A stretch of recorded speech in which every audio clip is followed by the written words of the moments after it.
யாருக்கு சாதகமா இருக்கு? அதிகாரமும் பணமும் யார் கையில இருக்குது? அவங்க கையில இருக்குது. விவசாயிகள் கையில என்ன இருக்குது? அப்ப விலை நிர்ணயிக்க செய்ய வேண்டியது அரசாங்கம்.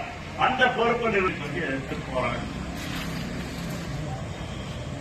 அப்ப அரசாங்கம் நாங்க உற்பத்தி பொருளுக்கு நியாய விலை கொடுப்பது நடக்காது.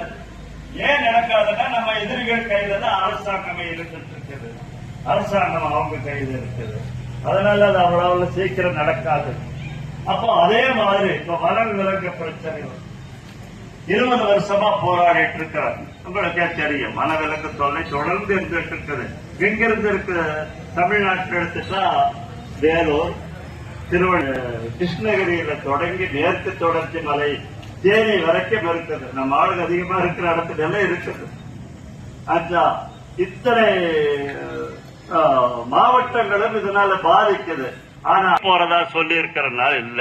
அப்ப விவசாயிகள் இப்ப காட்டு பண்ணி சுட்டுக் கொள்றதுனால இப்ப இவங்களுக்கு என்ன நஷ்டம்?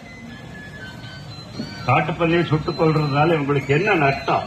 அது ஊருக்குள்ள வந்ததுக்குனால திரும்பி காட்டுக்கு போக போகுதா? அது பரிசீலனைக்குரிய விஷயம். கேட்டா இதெல்லாம் மத்திய வனவிலங்கு தடுப்பு சட்டம் சென்ட்ரல் கவர்மெண்ட் இருக்குது. அப்போ அதை ஒட்டி தான் நாம நடவடிக்கை எடுக்க முடியும். சென்ட்ரல் கவர்மெண்ட்ல என்ன நிலை எப்படின்னா, இப்போ வனவிலங்கு பாதுகாப்பு இந்த பன்னியும் இருக்குது. பன்னி 5வது அட்டவணையில் இருக்குது. வனவிலங்கு பாதுகாப்பு சட்டத்துல இல்ல 3வது அட்டவணையில் இருக்குது. அதை 5வது அட்டவணைக்கு கொண்டு வந்துட்டா பன்னியை சுட்டுக் கொள்ற உரிமை எல்லாத்துக்கும் வந்துடும். அப்ப இப்ப ஊரெல்லாம் ஊர்ல இருக்கிற விவசாயிகள் எல்லாம் வாழ விடாம பண்ணிட்டு இருக்குது. அப்ப அதை சுட்டுக் கொள்ளுவதற்கு 5வது அட்டவணையில் இருந்து 3வது அட்டவணையில் இருந்து 5வது அட்டவணைக்கு கொண்டு வந்துட்டா எல்லாருமே கொன்றுடலாம். அதை அவங்க செய்ய மாட்டேங்கிறாங்க. வந்திருக்கின்ற தோழர்களும் தாய்மார்களுக்கு அன்பார்ந்த மாலை வணக்கத்தை தெரிவித்துக் கொண்டு, இப்போது இந்த ஆலோசனை கூட்டத்தில் என்னுடைய கருத்தை சொல்ல விரும்பு என்ற என்னன்னு சொல்றதுன்னு கேட்டீங்கன்னா, நமது போராட்டம்ங்கிறது பாத்தீங்கன்னா ஒருங்கிணைந்த போராட்டமா இருக்கும். கிட்டத்தட்ட நம்ம தலைவரை எடுத்துக்கிட்டீங்கன்னா, அவர் ஒரு நாள் அவருடைய பங்கையை வேலை செய்யறாரா இல்லையான்னு அவருக்கே தெரிய மாட்டேங்குதுங்க. கொடுத்தாரா இல்லையா தெரியல. எங்களை எல்லாம் பாத்தீங்கன்னா, ஆனா நீங்க 5 வரை ரெடியாங்கிறியா நான் வந்துட்டேனே அப்படின்னு சொல்லி பாத்தீங்கன்னா அவர் கூட்டிட்டு வர்றாரு. பல கஷ்டத்துல பாத்தீங்கன்னா அவர் எவ்வளவோ சிரமத்திலையும் பாத்தீங்கன்னா அவரு இதுக்கு காரணம் என்னன்னு கேட்டீங்கன்னா, நம்ம கிட்ட ஒரு உணர்வு இல்லாம போயிருச்சு.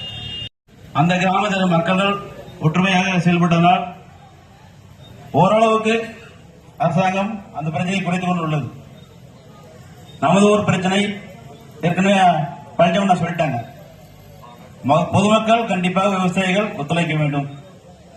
நிறைய ஊர்களில் இருக்கு விவசாய சங்க தலைவர்கள் நம்ம ஊர் விவசாய சங்க தலைவரோடு இணைந்து அந்த வாட்ஸ்அப் குழுல டெய்லி அப்டேட் பண்ணிட்டே இருக்கணும். எந்த ஊர் நடக்குது நிகழ்ச்சி அப்படின்னு சொல்லிட்டு. எனக்கு தெரிஞ்ச மாதிரி நமக்கு முன்னால் இருந்த ஊராட்சி மன்ற தலைவர் சி ஆறுமுகம் அவர்கள் நிறைய விவசாய சங்க மீட்டிங்களுக்கு போவாங்க.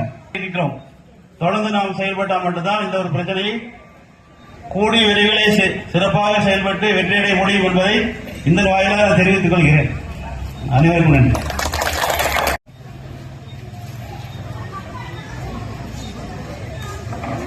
தமிழக விவசாய சங்கத்தின் மாநில தலைவர், விவசாய செயல்பாடுக்கென்று பம்பரமாக சுமந்து கொண்டிருக்கும் அண்ணன் திரு வேணுகோபால் அவர்களை பேசுமாறு அன்புடன் அழைக்கும். மற்றும் இந்த கூட்டத்தை சிறப்பாக ஏற்படுத்தி கொடுத்த நண்பர்களே, நான் மட்டும் பால் கறக்கிற விட்டு போட்டு வரல. இங்க நிறைய தாய்மார்கள் டிவி சீரியல்ல பார்க்காம விட்டு போட்டு வந்திருக்க முடிச்சிருந்தேன். அதனால இன்னைக்கு முக்கியமான பிரச்சனை 3 பிரச்சனை. இப்ப மோத்தைப்பாளையத்துக்கு பொறுத்த வரைக்கும் பண்ண பிரமாண்டமா பண்ணுவாங்க, இல்லைன்னா பண்ணவே மாட்டாங்க. காட்டு பணிக்கு 2 கூட்டம் போட்டேன். நோட்டீஸ் கொடுத்து போட்ட ஒருத்தரே வரல. சரி, அடுத்த நாள் பால் சொசைட்டிக்கு வரலான்னு பார்த்தா அங்கேயும் வரல. சரியப்பான்னு விட்டுட்டேன். சரி, இந்த சிறுத்தை பிரச்சனைக்காக போடுங்க, பிரமாண்டமா பண்ணிட்டீங்க. மோத்தேபாளையம் வந்து எல்லாருக்குமே முன்மாதிரியா இருக்கணும். இதுதான் இந்த தமிழ்நாட்டுக்கே சிறுத்தை பிரச்சனைக்கு தமிழ்நாடு எல்லா இடத்துலயும் நடந்துட்டு இருக்குது. இப்ப மோத்தேபாளையம் மக்கள் தான் வழிகாட்டியா இருக்க போறீங்க. அப்ப எப்படி செய்யணும்? இந்த ஊர்ல இருக்கிற அத்தனை பேரும் நாளைக்கு ஒரு போராட்டம் வச்சா விவசாயிகள், பொதுமக்கள், தாய்மார்கள், இளைஞர்கள் அத்தனை பேர் தயாரான மட்டும்தான் சிறுத்தை பிரச்சனை தீரும். இல்லைன்னா சிறுத்தை நம்மளை தீர்த்துரும். ஆட்டை கடிச்சு மாட்டை கடிச்சு இப்ப ஆளை கடிக்கிற லெவலுக்கு வந்தாச்சு. நாம நினைச்சிட்டு இருக்கிறோம் ஏதோ நாயை பிடிக்குது, கோழி பிடிக்குது, இது பிடிக்குது. இப்ப சிறுத்தை வேலூர்ல குடியாத்தத்துல இப்ப ஒரு 10 நாள் கூட ஆகல, 15 நாள் இருக்கு. டிவில பேப்பர்லயே பார்த்தோம். அங்க இருக்கிற சிறுத்தை ஆளை பிடிக்கும், இங்க இருக்கிற சிறுத்தை பிடிக்காதா? அப்ப சிறுத்தைக்காக விட்டு போனா வெளியே போகணும். இந்த மாதிரி நிலைமை வரக்கூடாதுக்காக இன்னைக்கு கூட்டம். அப்ப வந்து இது பல வருஷத்துக்கு முன்னாலேயே, 10 வருஷத்துக்கு முன்னாலே டாக்டர் சிவசாமி சொன்னதுதான். கிராமமே திரண்டு குடும்பத்தோடு வந்தால்தான் ஜெயிக்க முடியும்னு சொன்னாங்க. ஆனா நாம என்ன பண்ண, குடும்பத்தோடு கல்யாணத்துக்கு போனோம், இளவுக்கு போனோம், கோயிலுக்கு போனோம், கும்பாபிஷேகத்துக்கு போனோம். எந்த சாமியும் வந்து நம்மளை காப்பாத்தல. எப்ப நீங்க இந்த போராட்டத்துக்கு வந்து நின்னாலும் அந்த சாமி உங்களை காப்பாத்து. ஏதாவது சாமி வந்து காப்பாத்திருக்குதா? எந்த சாமியை காப்பாத்து? காரணம் நீங்க தப்பு பண்ணதுனால காப்பாத்தல. இப்ப இந்த உண்மையான ஒரு காரணத்தை சொல்லி விவசாய சங்க தலைவர் பல வருஷத்துக்கு முன்னாடி சொன்னார். அங்க தூரத்திற்கு பண்ணி வரும்போது சொன்னாங்க, அடுத்து எல்லா ஊருக்கு வந்துரு, எல்லாம் வாங்க, யானையை ஜெயிக்கணும்னா 1 லட்சம் பேர் போய் கோயம்புத்தூர்ல அடுத்த நாள் யானை வரணும்னு சொன்னாரு. ஆனா நம்ம மக்களுக்கு புரியல, இதெல்லாம் செய்ய முடியுமா நினைச்சாங்க. ஆனா செஞ்சு அவர் செத்த பின்னால் நடந்தது. ஜல்லிக்கட்டுல போய் நின்னாங்க மக்கள் லட்சக்கணக்கில், ஜல்லிக்கட்டு பண்ணிக்கிட்டா. அது அவர் சொன்னதுதான். லட்சக்கணக்கில் போய் மக்கள் நிட்டீங்கன்னா கண்டிப்பா யானை வராதுன்னு சொன்னாரு. கேட்கல. குடும்பத்தோடு வாங்க, ஊரே திரண்டு வாங்கன்னு சொன்னாங்க. நான் போய் அன்னூர்ல சொன்னேன். அவர் இறந்த பின்னால அவருடைய, நான் ஒண்ணு புதுசா படிச்சுட்டு வரல, அவர்கிட்ட படிச்ச பாடத்தை போய் அங்க சொன்னேன். உங்களுக்கு பூமி நிக்கணும்னா குடும்பத்தோடு வாங்க, ஊரே திரண்டு வாங்கன்னு வந்தாங்க. பூமி நிறுத்தி வச்சிருக்காங்க. இது தமிழ்நாட்டிலேயே சரித்திரம் படைத்தது. இப்ப எல்லா இடத்துல போராட்டம் பண்றாங்கன்னா அங்க ஒண்ணும் நடக்கல. அங்க இருக்கிற ராமதாஸ் அங்க பண்றாரு, சொல்றாரு என்ன அன்னூருக்கு ஒரு நியாயம், பரந்தூருக்கு ஒரு நியாயமா கேட்கிறாரு அப்படின்னு எல்லாம் நிறைய நினைக்கிறீங்க. அவர் சொல்றாரு அன்னூருக்கு ஒரு நியாயம், நமக்கு ஒரு நியாயம் கேட்கிறாங்க. அந்த அளவுக்கு ஒரு போராட்டம் நடந்த காரணம் அந்த குடும்பத்தோடு கிராம மக்கள் திரண்டு வந்ததால்தான். அப்படி நீங்க வந்தால் மட்டும்தான் இந்த 3 பிரச்சனை ஜெயிச்சிடலாம். சிறுத்தை மட்டுமல்ல, இந்த கழிவுநீர் பிரச்சனை, இன்னொன்னு இந்த கிராமத்தை கொண்டு போய் நகரத்தோடு சேர்த்துறது, இது எல்லாமே 3 பிரச்சனை ஜெயிச்சிடலாம். அப்ப 3 பிரச்சனைக்கு எப்படி போராட்டத்தை நம்ம பண்றதுங்கிறதா பிரச்சனை. இப்ப சிறுத்தைக்கு வந்து ஆடு பிடிக்குது, மாட்டு கண்குட்டி பிடிக்குது, அப்புறம் கோழி பிடிக்குது, நாயை பிடிக்குது. இந்த எல்லாம் நீங்க பிடிச்சிட்டு இங்க இருந்து ஊர்வலமா போய் தாலுகா ஆபீஸ் போய் நின்று போராட்டம் மட்டும்தான் இது தீர்வு. எல்லாம் வருவீங்களா? இதுதான் போராட்டம். போராட்டம் வித்தியாசமா இருக்கணும், விவேகமா இருக்கணும், ஒரே நாள் ஜெயிக்கணும். அதான் போராட்டம். குழந்தை கூப்பிட்டா வர மாட்டாங்க. இன்னைக்கு ஒரு நாள் வந்து டிவி விட்டு உட்காருங்க, பெரிய திட்டிட்டு இருப்பாங்க. தினம் கூப்பிட்டா, அதனால ஒரே நாள்ல ஜெயிக்கணும். காட்டு பண்ணிக்கு அப்படித்தான் பண்ணேன். காட்டு பண்ணி ஒழிப்பு மாநாடு நடத்தி ஒரே நாள்ல முடிவெடுத்து எல்லாம் விவசாய சங்கம் விவசாயம் சேர்ந்து கொள்ளாம தான் முடிவெடுத்தோம். அதுக்குள்ளேயே கவர்மெண்ட் நாங்களே அடிக்கணும்னு சொல்லி இருக்குது. பார்க்கலாம் எப்படி அடிப்பாங்கன்னு பார்க்கலாம். முதல்ல ஒரு சட்டம் வந்தது. என்னன்னு 10 மாவட்டங்களில் காட்டு பன்றிகளை சுட்டுக் கொள்ள அனுமதி சட்டம் வந்தது. அப்புறம் போய் கேட்டேன், நாங்க சட்டம் வந்திருக்குது, நீ குழி வெட்டுங்க வர்ற வழியில, அது விழுந்தா நம்மள வந்து கூப்பிடுங்க, ஆனா வந்த பொட்டை பண்ணி அடிக்க மாட்டேன், வயிற்றுல குட்டி இருந்தா அடிக்க மாட்டேன்னு சொன்னாங்க. அந்த காலத்துல ஒரு பாட்டு பாடிருப்பாங்க, முள்ளு முனையில 3 கோலம் வெட்டி வச்சேன், அதுல 2 கோலம் பால், உள்ள தண்ணியே இல்லைங்கிற மாதிரி அப்புறம் ஆகி போச்சு. அதனால அப்புறம் காட்டு பண்ணி ஒழிப்பு மாநாடு 2 வருஷத்துக்கு முன்னால தென் திருப்பதி ரோட்ல நடத்தி 2500 சேர் போட்டு 3000 பேர் வந்தாங்க. அந்த கூட்டத்தில் என்ன சொன்னோம், எல்லாரும் போய் காட்டு பண்ணி அடிங்க, பிரச்சனை வந்து நம்மளை கூப்பிடுங்க அப்படின்னு சொன்னோம். இல்ல அடிக்க சொன்னோம். ஆனா கொஞ்சம் பேர் தான் அடிச்சாங்க, மற்றவங்களுக்கு பயம். அந்த பேப்பர்ல இந்த வேட்டையாடுறது பிடிக்கிறாங்க, பயிர் போடுறது பார்த்து பயந்துட்டு நிறைய பேரு பயந்துட்டு இருந்தாங்க. அதனால இப்ப என்ன பண்ணோம், விவசாய சங்கத்தை விவசாயிகள் சேர்ந்து அடிச்சு கொள்ளுவோம் முடிவு பண்ணி தான் இந்த மீட்டிங் எல்லாம் போட்டோம். அதுக்குள்ள அரசாங்கம் வந்து நம்ம இந்த மாதிரி 3 கிலோமீட்டருக்கு அந்த பக்கம் சுட்டு போடுறேன்னு சொல்லிக்கிறாங்க. 3 கிலோமீட்டர் மேல எதுவும் சொல்லியிருக்க வச்சுக்கோ. நான் எங்களை பொறுத்த அளவுக்கு அரசாங்கம் இந்த காட்டு பண்ணி பாஸ்டா சுட்டா சுடட்டும்.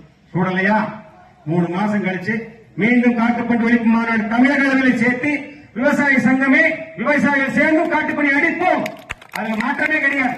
இதான் அரசாங்கம் சொன்னதுக்காக நம்ம பார்க்கலாம் 3 மாசம் அவகாசம். ஏன்னா நம்ம எத்தனை நாள் பார்த்துக்க முடியும்?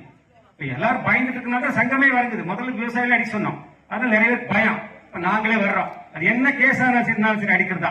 பட்டா நேரத்தில் வந்தா வனத்துக்கு வெளியே ஒரு விவசாயிக்கு, அங்க 1 கிலோமீட்டர் 3 கிலோமீட்டர் இல்ல, ஒரு விவசாயிக்கு பாதிப்பு வந்தாலும் நாங்கள் விட மாட்டோம். காட்டு பண்ணி அடிச்சே தீர்வோம், பொச்சை தீர்வோம். நான் காட்டுல போய் வேட்டையாடல, உள்ள போய் வேட்டையாட நீ என்ன தண்டனை கொடு, நாங்க வெளியே வந்து விட மாட்டோம். நீ அதான் சட்டம், நம்ம போடுற சட்டம். என்ன ஜல்லிக்கட்டு போய் லட்சக்கணக்கில் மக்கள் நடத்திட்டாங்களே, பே பண்ண முடியாது.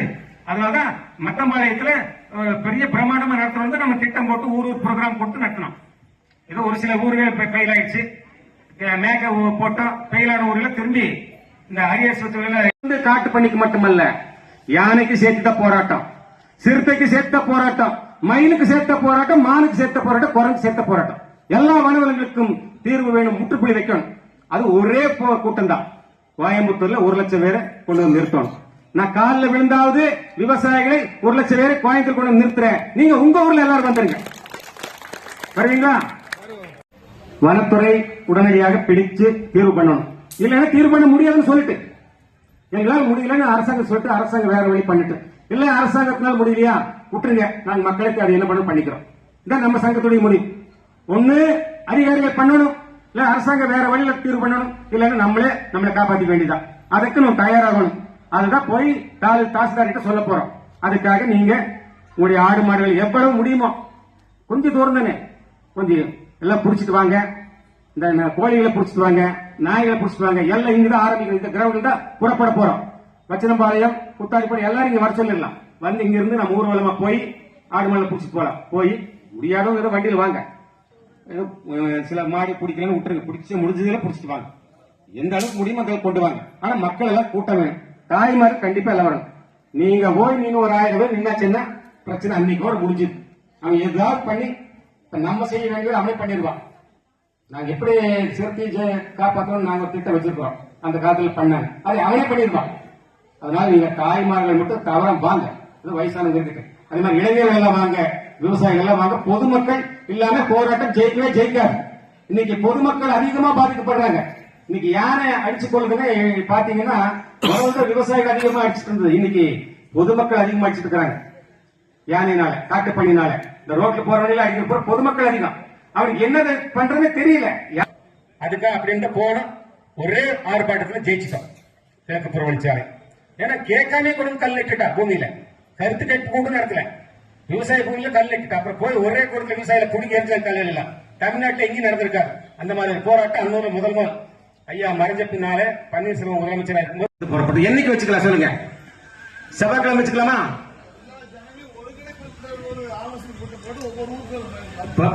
சரி, அது வேணா பண்ணலாம். ஒருங்கிணைப்பு இப்பவே பண்ணுங்க, இல்ல இப்பவே பண்ணுங்க.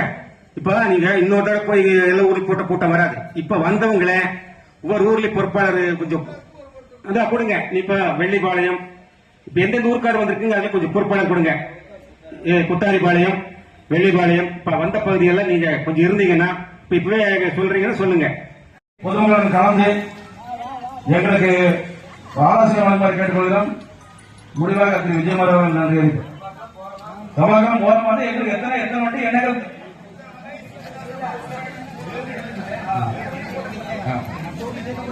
மற்ற ஊருக்கு கூட்டம் போட நாங்க வர்றோம். கூட்டத்துக்கு வந்து கலந்துக்கிற என்னன்னு ஆலோசனை சொல்றோம். செவ்வாய்க்கிழமை மற்ற ஊர்லயும் கூட்டம் போட்டாலும் நம்ம போய் நடத்தலாம். தேவையான அவங்க போட்டுட்டு தேதி செவ்வாய்க்கிழமை என்ன தேதி, ஏன்னா அதுக்கு டைம் எடுத்து லேட் ஆயிடுச்சு. 9 மணிக்கு 21 ஜனவரி 21 செவ்வாய்க்கிழமை காலையில 10 மணிக்கு ஊர்வலம் கிளம்பு. ஆனா முன்னாடி எல்லாரும் போனா தான் ஜெயிக்க முடியும். ஒரு ஆள் 2 ஆள் போனா பிரச்சனை ஆயிடுது. ஜாக்கிரதையா எல்லாரும் வாங்க, எங்களுக்கு ஆதரவு கொடுங்க. எங்களுடைய அன்பான அழைப்பை ஏற்று வந்திருக்கக்கூடிய அனைத்து ஒரு விவசாய சங்க தலைவர்களையும் பெரியவர்களையும் தாய்மார்களையும் மேடையிலே வீட்டிற்கும் ஆண்டோர் மக்களையும் சான்றோர் மக்களையும் எங்களது இந்த விவசாய சங்க சார்பாக இந்த மோகேவாளையம் கிளையின் சார்பாகவும் வெள்ளிப்பாளையம், குத்தாரிப்பாளையம், காரணம், சிராஜ் நகர் அனைத்து ஊர் பொதுமக்கள் ஒன்றிணைந்து இந்த போராட்டத்தில் கலந்து கொண்டு சரியாக 9 மணி அளவிலே மோகேவாளையத்திலே வந்திருந்து இங்கிருந்து ஊர்வலமாக தாலுகாவில் சென்று தாலுகாவிலே மனு கொடுக்கப்படும் என்பதை தெரிந்து கொள்கிறோம். அவர்கள் ஆடு மாடுகள் நாய் கோழிகளை பிடித்து வந்து எங்களது போராட்டத்தினை வலுவாக செய்து ஒத்துழைப்பு ஒன்று சேர்வோம் என்று இருவரும் கூறி உங்களை எல்லாம் வருக வருக என்று வரவேற்கின்றோம். நன்றி, வணக்கம்.